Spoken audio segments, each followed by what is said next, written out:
pleasure to welcome you today for the meeting of the High-Level Partnership Forum. This is the second time the HLPF is meeting in 2015. In July, we came together in this very venue for a two-day meeting of the HLPF at ambassadorial level.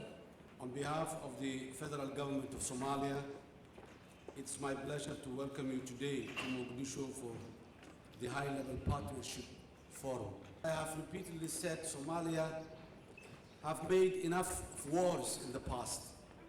We want peace, and we want it now. We, the Somali federal government, and our international partners, we are fully responsible to provide an alternative way of life for these young people. We need to focus the development program, development projects, so that a better way of life can be generated for these projects and programs that are labor intensive, that can employ as much Somalis as possible. In 2014, we declared that 2015 should be the year of federalism and delivery. We will all be judged by how we contribute to giving Somali people a better life, while being proud of what we have achieved and while looking ahead at what more we can and must do. We should be somberly realistic about the present.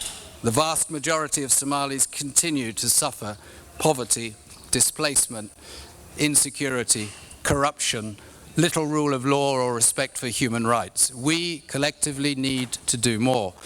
Visible delivery to the people is a crucial foundation for peace and state building, and I fully endorse the President's wish for us in 2016 to focus much more on a youth-focused economic recovery plan. We need to endorse and identify key actions to create an enabling environment for that economic recovery. ay maaragtay ka faa'iideystaan sidaa daraaddeed waxaan soo jeedinaynaa ay noo samaysay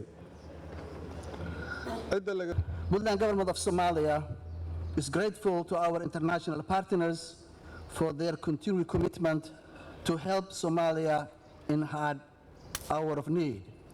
Your unwavering support is duly noted and truly appreciated by the people of Somalia. gaajada iyo faqriga iyo shaqo la'aanta oo aan isleeyahay waxay qayb ka yihiin dagaalada shabaabka iyo ururada kale nabadiidka ay wadaan aad uga codsan lahaa wax kasta oo tallaabo ah oo la qaadayo oo ay xaq u leeyihiin dowlad goboleedyadu inay talo ku yeeshaan loo kabsan karo ma jirto anaga marar badan waxa noo muuqdo dagaal la galay shabaab xoogaa markii la jilciyo hadana waa laga istaagayaa waxaan aad u codsanaynaa dawladda Soomaaliyeed iyo gaar ahaan ciidamada militariga iyo nabad sugidda iyo booliiska iyo walaalaheen amisom aan ka codsanaynaa shacabkan dhibaatada ku qabo jid la'aanta oo xabsiyada ku jiro in xabsiyada laga bixiyo ay sida ay jidkaas u furmi lahaayeen I will compare the situation. Really, we will see the huge progress.